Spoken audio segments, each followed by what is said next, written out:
একটি দল মুক্তিযুদ্ধকে নিজেদের সম্পত্তি ভেবে নিয়েছিল বলে মন্তব্য করেছেন জামায়াতে ইসলামীর আমির ডাক্তার শফিকুর রহমান। বলেন, বহুদলীয় গণতন্ত্র ধ্বংস করা হয়েছিল, রক্ষী বাহিনীর নাম করে গড়ে তোলা হয়েছিল জল্লাদ বাহিনী।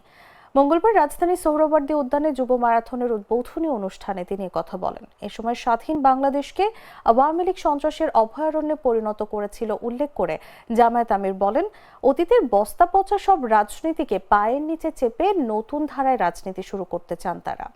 একটি পরিবার, গোষ্ঠী এবং সর্বোচ্চ একটা দলকেই তারা বাংলাদেশের মালিক এবং জমিদারে পরিণত করেছিলেন।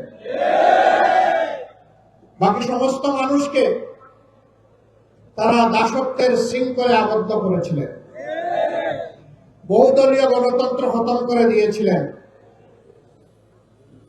মিডিয়ার স্বাধীনতা কেড়ে নিয়েছিলেন, মানুষের বাঁচার অধিকার তারা কেড়ে নিয়েছিলেন, ভোটের অধিকারও তারা কেড়ে নিয়েছিলেন। এক কথায় নগর জীবনে, জনজীবনে মানুষ হিসেবে মানুষের যে সমস্ত মৌলিক মানবিক অধিকার আছে সবগুলা সেদিন দলিত মথিত হয়েছিল। নাটা জেলি আর পানীয়র এক অসম কম্বিনেশন ড্রিঙ্কো। চিল থাকতে চান, ড্রিঙ্কো চাবান।